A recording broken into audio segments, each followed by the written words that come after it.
Hello student. तो ये पहला क्वेश्चन हमारा है, in circle of an isosceles triangle. ये हमारे पास दे रखा है एक सर्कल। देखो, एक आइसोसेलेस ट्रायंगल के लिए हमारे पास क्या है, एक इनकी सर्कल है, ठीक है, in which A B equal to A C दे रखा है, touches the side B C C A and A B at point D E and F respectively, then prove that B D equal to D C. हमें ये prove करना है student. तो पहले हम क्या करेंगे, एक सर्कल ड्रॉ कर लेंगे। तो हमने क्या किया है, एक सर्कल ड्रॉ कर लिया, और ये जो सर्कल है किसमें है, एक ट्रायंगल के बीच में है। और वो ट्रायंगल कौन सा है, आइसोसेलेस ट्रायंगल है। तो दिस वन, इसको हम सही से ड्रॉ कर लेंगे, ठीक है। और ये हमारा क्या है, आइसोसेलेस ट्रायंगल, ये ट्रायंगल है, ठीक है। इसका हम नेमिंग कर लेंगे, जैसे मतलब ए, ठीक है, और ये हमारा बी, और ये हमारा सी, ठीक है। ये हमारे पास ये ट्रायंगल है, इसके अंदर हमारे पास क्या है, इन सर्कल है। क्लियर है। और किस पर इंटरसेक्ट कर रहा है, देखो बीसी को किस पर इंटरसेक्ट कर रहा है, एट पॉइंट डी पर, ये डी है, ठीक है। एंड सी ए को किस पर इंटरसेक्ट कर रहा है, एट पॉइंट ई पर, एट पॉइंट ई पर, और ये हमारा एफ पॉइंट है। क्लियर है, ये इंफॉर्मेशन आपको समझ में आ गई। तो एक काम करते हैं स्टूडेंट, आपको ये भी थ्योरम पता है, लेंथ ऑफ टेंजेंट। अब हमें क्या प्रूव करना है, देखो ये वाला प्रूव करना है, मतलब बी डी, मतलब this one B D equal to D C हमें प्रूव करना है, ठीक है। अब यहाँ पर हम ये काम करेंगे, आपको एक थ्योरम पता होगा student, length of tangent drawn from external point to the circle are equal. तो देखो यहाँ पर, तो देखो दिस वन इक्वल टू क्या हो जाएगा, दिस वन हो जाएगा, दिस वन इक्वल टू क्या हो जाएगा, दिस वन हो जाएगा, and this one equal to this one हो जाएगा। क्यों, क्योंकि length of tangent drawn from external point to the circle are equal. यहाँ पे एक स्टेटमेंट लिखना पड़ेगा, सॉल्यूशन हम सॉल्व कर रहे हैं यहाँ पर। Length of tangent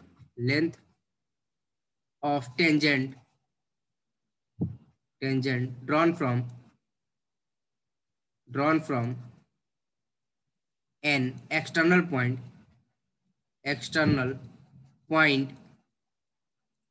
to a circle are equal। इतनी बात समझ में आ रही है। तो यहां से पहले हम देखते हैं, जिसे ये क्या हो जाएगा, फ्रॉम पॉइंट ए। तो ए जो पॉइंट है वो क्या काम कर रहा है, एक्सटर्नल पॉइंट का काम कर रहा है। ए क्या है, एज ए एक्सटर्नल पॉइंट का काम कर रहा है। इसका मतलब जो होगा ए एफ इक्वल टू क्या हो जाएगा, ए ही हो जाएगा। इतनी बात समझ में आई, ये इक्वेशन फर्स्ट। क्लियर है, इतनी बात समझ में आ रही है। अब यहाँ पर देखो ध्यान से, अब देखो from external point B, from point B, ठीक है, बी से क्या हो जाएगा देखो ए एफ इक्वल टू ये हो गया। अब देखो B D equal to B F हो जाएगा। इसको हम इक्वेशन 2 बना लेंगे। रीजन देखो, रीजन हमने ऑलरेडी यहाँ पर लिख रखा है student, length of tangent drawn from external point to the circle are equal, ठीक है। अब यहाँ देखो फ्रॉम पॉइंट सी पॉइंट से हम देखेंगे, जैसे ये सी पॉइंट से, तो ये क्या हो जाएगा, C E equal to C D. ये हमारी थर्ड इक्वेशन। क्लियर है, इतनी बात समझ में आ रही है। तो हमने पहली इक्वेशन, सेकंड और थर्ड हमने इक्वेशन बना रखा है, ठीक है। अब हमारे पास क्या है, ये जो ट्रायंगल दे रखा है ए बी सी, ट्रायंगल क्या आइसोसेलेस ट्रायंगल था, तो हम कह सकते हैं ए बी इक्वल टू ए सी। ये हमारे पास इंफॉर्मेशन क्या है, गिवन है, क्योंकि हमें पता है, we know that isosceles triangle के दो इक्वल साइड आपस में इक्वल होते हैं, ठीक है, दो साइड आपस में इक्वल होंगे। तो यहाँ पे क्या हो जाएगा, ए बी इक्वल टू ए सी, मतलब ये साइड देखो ए बी और ए सी, दिस वन साइड आपस में क्या है, इक्वल दे रखा है, मतलब ये साइड आपस में इक्वल दे रखा है, ए बी इक्वल टू ए सी। तो देखो ए बी को हम ब्रेक कर सकते हैं, क्या, A F plus F B लिख सकते हैं, A F equal to F B लिख सकते हैं। क्लियर है। और ए सी को हम ब्रेक कर सकते हैं, ए प्लस ई सी। क्लियर है, ये हम लिख सकते हैं। अब ध्यान देना स्टूडेंट, दिस वन देखो ए एफ, देखो ए एफ और ए दोनों आपस में इक्वल है कि नहीं, दोनों आपस में इक्वल है। तो दोनों अपन आपस में इक्वल, तो ये कैंसल आउट हो जाएगा, ठीक है। क्या हो जाएगा, from equation this one equation A equal to A F, from equation first. Clear है, इतनी बात समझ में आई। अब क्या बचा, F B equal to EC बचा। अब यहाँ पर देखो एफ बी की जगह पर देखो एफ बी की जगह पर हम क्या लिख सकते हैं, ये लिख सकते हैं BD लिख सकते हैं। एफ बी की जगह पर BD लिख दिया। ये कहाँ से लिखा हमने, फ्रॉम इक्वेशन 2, क्योंकि यहाँ पर लिख रखा है एफ बी या BF इक्वल टू BD लिख रखा है। EC की जगह पर क्या लिख सकते हैं, ED लिख सकते हैं। इसको हम क्या लिखेंगे, फ्रॉम इक्वेशन 3, मतलब EC की जगह पर this one equal to this one, ठीक है। EC की जगह पर हम क्या लिख सकते हैं, ED लिख सकते हैं, CD लिख सकते हैं, CD। और इसका रीजन लिख देंगे from equation second and third. Clear है, इतनी बात समझ में। तो हमने क्या किया स्टूडेंट, हमने ये काम किया है, FB की जगह पर हमने BD लिख दिया, EC की जगह पर हमने क्या लिखा, CD लिख दिया। क्यों, क्योंकि ये हमारे पास इक्वेशन थर्ड और सेकेंड की हेल्प से हमने यहाँ पे ये लिख रखा है। और यही तो हमें प्रूव करना था स्टूडेंट, ठीक है, यही तो हमें प्रूव करना था। क्या प्रूव करना था, BD इक्वल टू DC, ठीक है। इतनी बात समझ में आया, हिंस प्रूव। क्लियर है स्टूडेंट, आई बात समझ में, आई थिंक सब बच्चों को समझ में आ गया। अब देखो स्टूडेंट, नेक्स्ट क्वेश्चन के बारे में बात कर लेते हैं। नेक्स्ट क्वेश्चन हमारा जो है ये रखा है, in figure XP and XQ are the two tangent to the circle with center O drawn from an external point X external point X से ड्रॉ कर रहे हैं। ARB is the another tangent, ARB क्या है, another tangent है, touching the circle at point R, ठीक है। हमें प्रूव करना है this one, XA plus AR equal to XB plus BR, ठीक है। एक काम करते हैं, पहले एक हम सर्कल ड्रॉ कर लेते हैं स्टूडेंट। एक हमने सर्कल ड्रॉ किया, सपोज करो ये हमारे पास सर्कल हो गया, ठीक है, आई बस समझ में। और ये हमारा टेंजेंट बना लेंगे यहाँ पर, दिस वन टेंजेंट। तो स्टूडेंट हमारे पास ये एक सर्कल है विद सेंटर O है, ठीक है। और ये क्या रखा, XP एंड XQ, ये हमारे पास एक टेंजेंट XP, ये हमारे पास टेंजेंट, ये P पॉइंट है और ये XQ पॉइंट है, ठीक है। और क्या बोल रखा है हमारे पास, ARB is the another tangent, ARB is another tangent, ठीक है, touching the circle at point R। तो हमें प्रूव करना है XA, तो देखो हमें ये प्रूव करना है student, XA plus AR equal to XB plus BR prove करना है। तो ध्यान देना स्टूडेंट, हमें वही थ्योरम जो प्रीवियस वाले में थ्योरम यूज किया है, length of tangent drawn from external point to the circle are equal, वही यूज करना होगा। यहाँ पे एक बार लिखना होगा student, length of tangent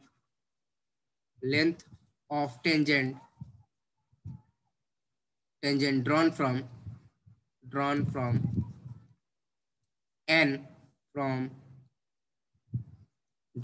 an external point to a circle R equal। इतनी बात समझ में आई। एक काम करते हैं, ये जो काम कर रहा है एक्सटर्नल पॉइंट का काम कर रहा है, तो हम यहाँ से क्या लिख सकते हैं स्टूडेंट तो सबसे पहले ये देखिए, दिस वन देखो, एज एन एक्सटर्नल पॉइंट है, सपोज करो फ्रॉम पॉइंट ए से अगर हम बात करेंगे, तो ये ए से हम बात करेंगे तो क्या होगा, P A equal to AR होगा।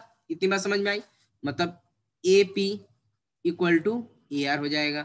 क्या होगा, ए जन एक्सटर्नल पॉइंट का काम कर रहा है और एक्सटर्नल पॉइंट से लेंथ ऑफ टेंजेंट क्या होगा, इक्वल होगा। क्लियर है, इतनी बात समझ में आ रही है। अब यहाँ पे देखो ध्यान से, अब B क्या काम कर रहा है, B भी एक्सटर्नल पॉइंट का काम कर रहा है, तो B से भी क्या हम करेंगे, ड्रॉ कर सकते हैं। तो ये क्या हो जाएगा, this one equal to this one हो जाएगा, फ्रॉम, अब देखो फ्रॉम पॉइंट B, ठीक है, फ्रॉम पॉइंट B, तो क्या हो जाएगा आपका, यह आ जाएगा equal to BQ equal to BR हो जाएगा। इतनी बात समझ में आ रही है। इसको नेमिंग कर लेते हैं इक्वेशन 1, क्योंकि आगे चल के यूज होने वाला है इक्वेशन 2, ठीक है। अब क्या है, फ्रॉम X पॉइंट से, X भी क्या काम कर रहा है, एक्सटर्नल पॉइंट का काम कर रहा है, फ्रॉम पॉइंट X, ठीक है, X से हम तो क्या हो जाएगा, XP equal to X Q. Clear है? इतनी बात समझ में है? क्योंकि length of tangent drawn from external point to the circle are equal, तो दिस वन इक्वल टू क्या हो जाएगा, दिस वन हो जाएगा। अब यहाँ क्या काम करेंगे हम, एक्सपी को ब्रेक कर सकते हैं। क्या लिख सकते हैं, एक्सपी को क्या लिख सकते हैं, this one plus this one. Clear है? तो क्या लिख सकते हैं, x A plus A P लिख सकते हैं, और एक्स क्यू को लिख सकते हैं, एक्स क्यू को क्या क्या लिख सकते हैं, this one plus this one. ठीक है, X B plus B Q लिख सकते हैं। इतनी बात समझ में आई? इसी को हमने ब्रेक किया है। अब यहाँ पर देखो एक्स ए को क्या लिख सकते हैं, एक्स ए, देखो एक्स ए को तो ऐसे रखो कि एक्स ए हमें चाहिए, क्योंकि हमें जो प्रूव करना है यहाँ पर एक्स ए तो चाहिए, एक्स ए तो आ चुका है। ठीक है, हमें ए आर चाहिए और ए पी हमें दे रखा है, और हमने यहाँ पर प्रूव कर रखा है ए पी इक्वल टू क्या है, ए आर है कि नहीं। X A plus A are यहाँ पर लिख दिया। ठीक है, इसके जगह पर हमने ये लिख दिया। एक्स भी चाहिए हमें, एक्स भी तो है यहाँ पर, तो एक्स भी तो ऐसे रहने दो। बी क्यू के जगह पर देखो बी क्यू, देखो बी क्यू इक्वल टू क्या होता है, बी आर होता है, तो यहाँ पर बी आर रिप्लेस कर दिया, बी आर। और इसका रीजन लिख देंगे from equation, from equation first and second. Clear है? क्योंकि ये जो हमने स्टेटमेंट यूज किया है फ्रॉम, तो यह फाइनली हमने तो प्रूव कर ही लिया। देखो यही तो प्रूव करना था स्टूडेंट। क्लियर है? तो देखो हमने क्या काम किया है, तो देखो जिसे हमने यहाँ पर जिसे एक एक्सपी को हमने इस दोनों में कन्वर्ट कर दिया, ऐड कर दिया, क्योंकि देखो this one plus this one क्या होगा, एक्सपी को हम लिख सकते हैं x A plus A P लिख सकते हैं। फिर एक्स क्यू को हमने क्या लिखा, एक्स क्यू को हमने लिख दिया X B plus B Q लिख दिया यहाँ पर। ठीक है, अब हमने क्या किया, ए पी को रिप्लेस कर दिया, ए आर से रिप्लेस कर दिया, एंड बी क्यू को क्या रिप्लेस कर दिया, बी आर से रिप्लेस किया। ये कहाँ से किया हमने, ये दिस वन इक्वेशन और दिस वन इक्वेशन से, इसीलिए हमने यहाँ पर रीजन लिख दिया from equation first and second. Clear है स्टूडेंट? इतनी बात समझ में? तो फाइनली हमारा प्रूफ हो गया, जो हमें प्रूव करना था यहाँ पर, ये ऑलरेडी हम प्रूव कर चुके हैं। ठीक है, यहाँ पर देखो, तो फाइनली हम लिख सकते हैं therefore X A plus A R equal to X B plus B R. ठीक है, हो गया प्रूफ, हिंस प्रूफ।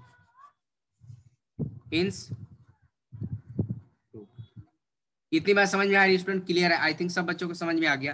अब चलो नेक्स्ट क्वेश्चन के बारे में बात कर लेते हैं स्टूडेंट।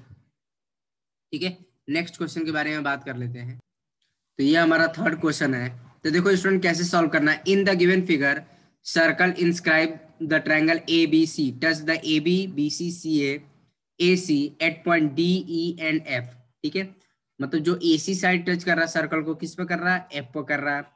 ठीक है, ए बी किस पर टच कर रहा है, एट पॉइंट डी पर, एंड तुम्हारा बी सी जो टच कर रहा है एट पॉइंट ई पर कर रहा है। ठीक है, और हमारे पास लेंथ गिवन है student, A B equal to कितना दे रखा है हमारे पास, 12 दे रखा है। सपोज ये ए बी की लेंथ कितनी दे रखी है, 12 दे रखा है। क्लियर है? बी सी कितना दे रखा है, बी सी हमारे पास 8 दे रखा है। ये लेंथ कितना दे रखा है, 8 दे रखा है, 8 सेंटीमीटर। एंड ए सी हमारे पास 10 दे रखा है। ए सी की लेंथ कितनी दे रखी है, 10 दे रखी है, 10। ठीक है स्टूडेंट, देन हमें बताना find the length of A D B E and C F. ठीक है, A D B E and C F, A D B and C F. ठीक है, तो इसको सॉल्व करने के दो मेथड है। तो देखो फर्स्ट मेथड देखते हैं, पहले फर्स्ट मेथड देखते हैं। ठीक है, यहाँ पर हमने क्या किया, देखो हमें वो लेंथ बताना है, तो देखो इसको हमने कुछ देर के लिए एक्स मान लिया। ये हमने लेंथ क्या मान लिया,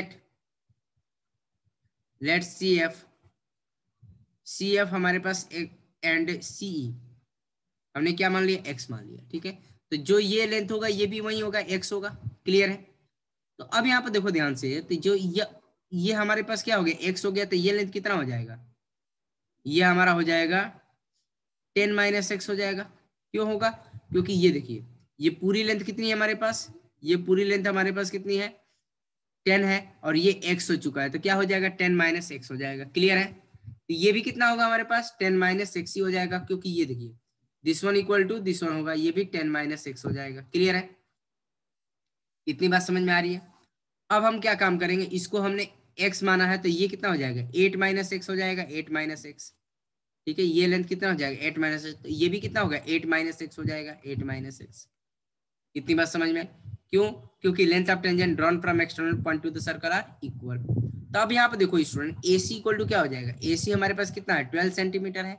AC को हम ब्रेक कर सकते हैं, क्या लिख सकते हैं, AD plus DB equal to 12 centimetre. तो अब देखो यहाँ पर AD हमारे पास कितना है, AD हमारे पास 10 माइनस एक्स है, 10 माइनस एक्स है। DB कितना हमारे पास 8 माइनस एक्स है, इक्वल टू 12 हो जाएगा। अब यहाँ पर देखो स्टूडेंट क्या काम करेंगे, तो 10 plus 8 minus X equal to 12। तो finally we will get 10 18 minus 2x equal to 12। 18 minus 12 equal to 2x, तो ये कितना आ जाएगा हमारा 6 आ जाएगा, मतलब 2x। तो 6 divide by 2, 6 divide by 2x, मतलब x इक्वल टू कितना आ गया हमारे 3 आ गया। क्लियर है? तो हमें क्या बताना है स्टूडेंट, लेंथ ऑफ AD बताना है। तो AD की लेंथ कितनी है, देखो AD इक्वल टू कितना हमारे पास 10 माइनस एक्स है, तो क्या हो जाएगा AD इक्वल टू 10 माइनस 3, मतलब हमारे पास 7 हो जाएगा। देयरफॉर लेंथ ऑफ AD कितना हो जाएगा 7 सेंटीमीटर हो जाएगा। अब क्या बताना था, BE बताना था, BE बताना था। BE कितना हमारे पास 8 माइनस एक्स है, 8 माइनस एक्स है, तो क्या हो जाएगा 8 माइनस एक्स कितना है 3 है, तो मतलब 5 आ जाएगा। तो हमारे पास फाइनली जो BE की लेंथ होगी वो कितनी आ जाएगी 5 सेंटीमीटर आ जाएगी। क्लियर है? और नेक्स्ट हमें बताना CF। तो CF हमने क्या माना था, x माना था, तो CF हमने तो निकाल ही रखा 3 सेंटीमीटर। तो CF की लेंथ कितनी आ गई 3 सेंटीमीटर आ गई। क्लियर है स्टूडेंट? ये तो फर्स्ट मेथड हो गया, फर्स्ट मेथड। अब देखो सेकंड मेथड में क्या करेंगे, सेकंड मेथड में क्या होगा, एक काम करते हैं हम, जिससे मतलब इसको एज्यूम कर लेते हैं, इसको हटा देते हैं, ठीक है। सेकंड मेथड देखिए कैसे करेंगे। ये लेंथ हमारे पास कितना है, ये 10 है पूरा, ये हमारे पास 12 है, और ये हमारे पास कितना है 8 है, सपोज 8 सेंटीमीटर है, ठीक है। तो यहाँ से हमने CF एंड C की लेंथ कितने माना, x मान लिया, तो ये भी x होगा। अब देखो AF और AD की लेंथ हमने y मान लिया, ठीक है, और BD इसको z मान लिया, इसको BE को भी z मान लिया, क्योंकि दोनों आपस में इक्वल होगा। तो यहाँ पर देखो स्टूडेंट, ये क्या हो जाएगा, पहला क्या हो जाएगा x प्लस वाई कितना देगा, x plus Y equal to 10 दे देगा। इसको हम फर्स्ट इक्वेशन बना लेंगे, ठीक है। एक्स प्लस जेड कितना देगा हमें 8 सेंटीमीटर दे रहेगा, सेकेंड इक्वेशन बना लेंगे। और देखो वाई प्लस जेड कितना देगा, वाई प्लस जेड कितना देगा 12 सेंटीमीटर देगा, 12 सेंटीमीटर, ये सेकेंड इक्वेशन, थर्ड इक्वेशन बना लेंगे। क्लियर है? एक काम करेंगे, अब यहाँ पर तीनों साइड का सम करके देखेंगे, पेरीमीटर निकाल लेंगे, ठीक है। तीनों साइड का सम मतलब AB plus BC plus CA equal to कितना होगा, x plus Y plus X plus Z plus ये कितना y प्लस जेड हो जाएगा। और ये कितना होगा, AB की लेंथ कितनी है हमारे पास 10 है, BC की लेंथ कितनी है हमारे पास 8 है, CA की लेंथ कितनी है हमारे पास, AB की लेंथ कितनी है हमारे पास 12 हो जाएगा, ठीक है।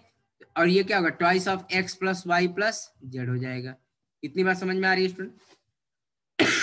अब देखिए सबका सम करेंगे, ये कितना हो जाएगा 30 हो जाएगा, और divide by 2 x plus Y plus Z, ये कितना 15 हो जाएगा, x plus Y plus Z equal to 15 हो गया। क्लियर है? ये हमारी फोर्थ इक्वेशन बन जाएगी। अब हम क्या काम करेंगे, solving equation 1 2 3 and 4 we will get x y z। तो देखो यहाँ पर कैलकुलेट कर लेते हैं स्टूडेंट, बहुत आसान है, दोनों में से कोई भी एक मेथड यूज करके हम इसकी वैल्यू बता सकते हैं। x अगर हमने फाइंड आउट कर लिया, कोई भी x y z कोई भी फाइंड आउट कर लिया, तो हम लेंथ फाइंड आउट कर सकते हैं। तो यहाँ पे देखो स्टूडेंट क्या काम करेंगे, तो देखो x plus Y plus Z कितना हमारे पास 15 है, ठीक है 15 है, ये हमारी फोर्थ इक्वेशन थी। तो देखो x प्लस वाई हमने कितना निकाला, x प्लस वाई कितना हो जाएगा 10 हो जाएगा, तो 10 प्लस जेड इक्वल टू 15, तो जेड इक्वल टू कितना हो गया 15 माइनस 10, तो फाइनली हमारे पास कितना मिला, जेड इक्वल टू 5 मिल गया। और जेड हमारे पास क्या था, जेड हमारे पास बी की लेंथ थी, और बी फाइंड आउट करना था। देखो बी, तो हमारे पास बी कितना आ गया 5 सेंटीमीटर आ गया। देखो हम इस मेथड से भी सॉल्व कर लिए, और बी हमने देखो 5 सेंटीमीटर फाइंड आउट किया था, ये भी कर लिया, ठीक है। अब यहाँ पे देखो x plus Y plus Z equal to कितना था हमारे पास 15 था। अब यहाँ पे देखो y प्लस जेड की वैल्यू पुट कर लो। कितना पुट करेंगे 12 पुट करेंगे। x plus 12 equal to 15। तो फाइनली हमें क्या मिलेगा x equal to 15 minus 12। x equal to हमें क्या मिल गया 3 मिल गया। और x हमने क्या एज्यूम कर लिया था CF एज्यूम किया था। तो देयरफॉर CF इक्वल टू कितना आ गया हमारे पास 3 सेंटीमीटर आ गया। क्लियर है, इतनी बात समझ में आ रही है। अब क्या काम करेंगे इसमें हम पुट कर लेंगे। देखो ये कितना हमारे पास x plus Z equal to कितना 8 सेंटीमीटर है। x की वैल्यू पुट कर दीजिए यहाँ पर। तो x की वैल्यू पुट करेंगे 3। तो यहाँ पर क्या आ जाएगा x प्लस जेड, ये तो ऑलरेडी हम कर चुके हैं। ठीक है, तो ये आ जाएगा आपका, ठीक है, ये आपका ये आ जाएगा तुम्हारा। फाइनली कर लेंगे हम जिसे x plus Y plus Z equal to हमारा हो जाएगा 15 है। तो यहाँ पर x प्लस जेड की वैल्यू पुट करिए। x प्लस जेड की वैल्यू कितनी है हमारे पास 8 सेंटीमीटर है। 8 centimetre plus Y equal to 15। तो y इक्वल टू कितना आ जाएगा आपका 15 माइनस 8। तो y इक्वल टू कितना आ गया 7 आ गया। 7 सेंटीमीटर आ गया। क्लियर है। और y हमने क्या माना था तो AD। तो देयरफॉर AD की लेंथ कितनी हो जाएगी AD इक्वल टू 7 सेंटीमीटर हो जाएगा। इतनी बात समझ में आ रही है स्टूडेंट। क्लियर है। तो हमने सारी वैल्यू कैलकुलेट कर लिया। ठीक है, तो अब नेक्स्ट क्वेश्चन के बारे में बात करते हैं स्टूडेंट। यहाँ पे दे रखा है student question number 5 in the given figure. ठीक है, ये given figure 2 circle touch each other at the point C। ठीक है, C पर टच कर रहा है ये। Prove that the common tangent to a circle at point C bisect the common tangent P and Q at P and Q। तो देखो यहाँ पर क्या काम करना है बेसिकली हमें। देखो टू प्रूव क्या करना है, टू प्रूव दैट मतलब हमारे पास जो ये कॉमन टेंजेंट CR है इसको बाइसेक्ट करना, मतलब हमें ये इक्वल टू ये प्रूव करना, मतलब हमें PR equal to RQ prove करना है। इतनी बात समझ में आ रही है। बेसिकली क्या है जो CR है इसको बाइसेक्ट कर रहा है, मतलब हमें PR equal to RQ prove करना। तो देखो स्टूडेंट कैसे प्रूव करेंगे। हमें पता है we know that length of tangent drawn from external point to the circle are equal. यहाँ पे एक स्टेटमेंट लिख लेंगे we know that length of tangent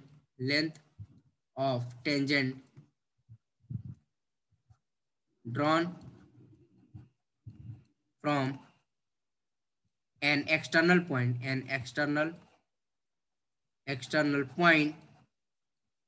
to a circle are equal।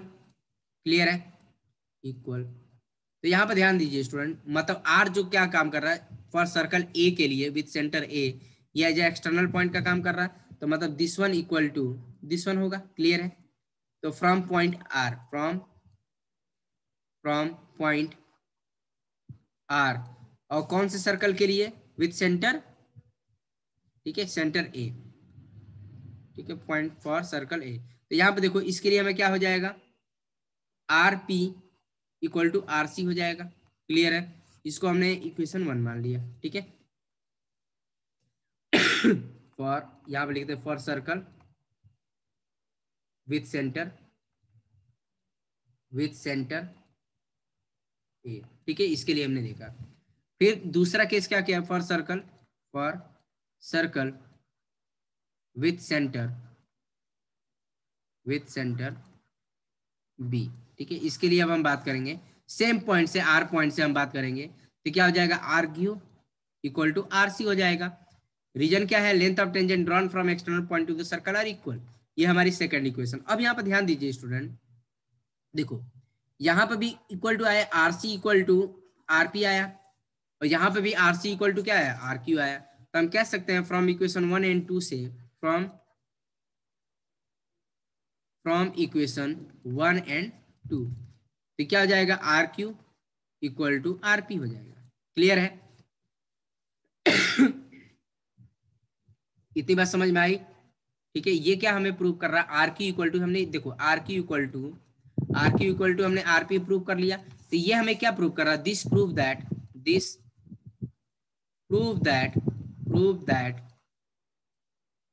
to that the common tangent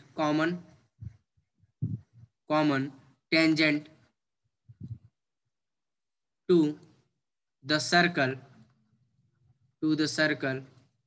at C bisect the common tangent, bisect the common tangent at P and Q, at P, common tangent at P and Q। Clear है? यही statement हमने ऊपर वाले statement लिख लिया। ठीक है, इतनी बात समझ में आ रही है? तो आज के लेक्चर में हम इतना ही रहने देंगे स्टूडेंट, बाकी का रिमेनिंग क्वेश्चन जो होगा हम आने वाली वीडियो लेक्चर में बात करेंगे। ठीक है स्टूडेंट, ओके, थैंक यू।